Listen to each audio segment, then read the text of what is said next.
السلام علیکم ناظرین، میں ہوں آپ کا میزبان رانا ارسل محمود۔ ناظرین، ایک دفعہ حضرت عمر فاروق رضی اللہ عنہ خلافت کا کام ختم کر کے گھر آ کے ابھی لیٹے ہی تھے تو آپ کی بیگم کہنے لگی کہ اگلے ہفتے عید آ رہی ہے اور بچہ جو ہے نئی پوشاک کے لیے ضد کر رہا ہے۔ بڑی مشکل سے رو رو کے اسے روتا رہا ہے اور اس کو ابھی سویا ہے وہ۔ تو حضرت عمر فاروق رضی اللہ عنہ نے اپنی بیوی کو کہا کہ آپ کے پاس، آپ کو پتہ ہے کہ ہماری جو ماہوار تنخواہ ہے وہ 100 درہم ہے، اس کے اندر تو اپنے گھر کا گزارا بڑی مشکل سے ہوتا ہے۔ تو آپ کی بیوی کہنے لگی کہ مجھے تو پتہ ہے، آپ ایسا کریں کہ آپ جو ہے خزانے سے کچھ رقم قرض لے لیں۔ تو حضرت عمر فاروق رضی اللہ عنہ کہنے لگے کہ اس کے اوپر غریبوں اور فقیروں کا حق ہے، میں تو اس کا امین ہوں، میں وہاں سے کیسے لے سکتا ہوں۔ تو آپ کی بیوی کہنے لگی بات تو آپ کی ٹھیک ہے، لیکن اب بچہ ہے وہ اس چیز کو نہیں سمجھتا۔ تو حضرت عمر کہنے لگے کہ اگر آپ کے پاس کوئی چیز پڑی ہے، قیمتی چیز ہے، تو اس کو فروخت کر کے بچے کی جو پوشاک یا کپڑے ہیں وہ نئے لے لیتے ہیں۔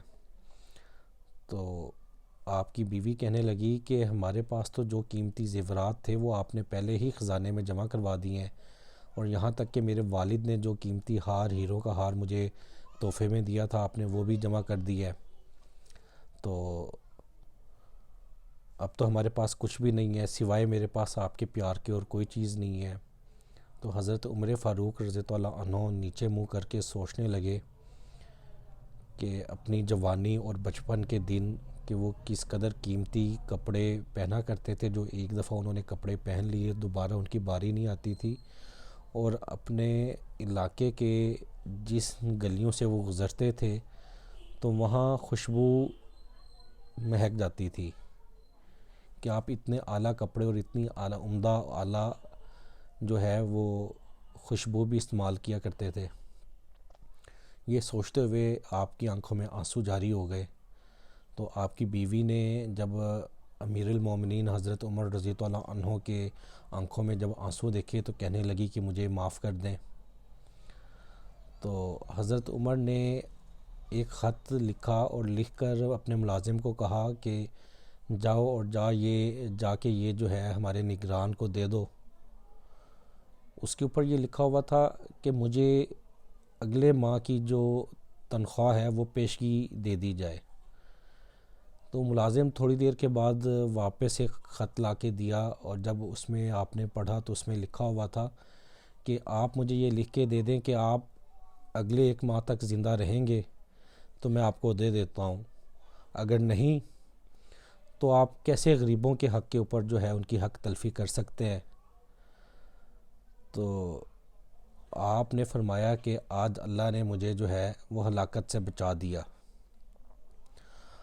پھر اگلے ہفتے عید کے دن دمشق کے لوگوں نے دیکھا کہ جب عمرہ کے بچے نئے اور اچھے اچھے کپڑے پہن کر عیدگاہ کی طرف عید کی نماز ادا کرنے جا رہے تھے تو وہاں پہ آپ کے بچے اپنے والد حضرت عمر رضی اللہ عنہ کا ہاتھ پکڑے خوشی خوشی جو ہے وہ عید کی نماز ادا کرنے جا رہے تھے، اور آپ کے بچوں کا جو چہرے تھے وہ چاند کی طرح مہک رہے تھے، چاند کی طرح چمک رہے تھے۔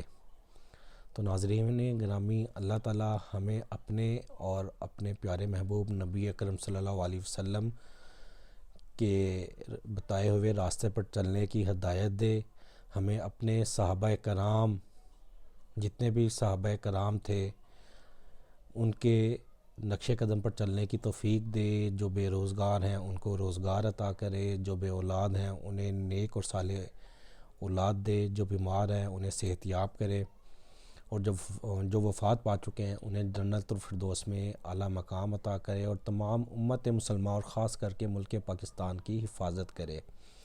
ناظرین، سب سے آخر میں آپ سب لوگوں سے ریکویسٹ ہے جو ہمارے چینل پہ نئے ہیں وہ ہمارے چینل کو سبسکرائب کر دیں۔ ہماری ویڈیو اچھی لگی ہے تو ہماری ویڈیو کو لائک اور اپنی رائے کا اظہار ضرور کیجیے گا۔ انشاءاللہ ہم پھر حاضر ہوں گے، تب تک کے لیے ہمیں اجازت دیجیے۔ ایک نئی ویڈیو، ایک نئی حدیث، ایک نیا واقعہ صحابہ کرام کا، ہمارے نبی کا انشاءاللہ لے کے آتے رہیں گے. تب تک کے لیے ہمیں اجازت. اللہ حافظ. اللہ تعالی ہم سب کا حامی و ناصر ہو. فی امان اللہ.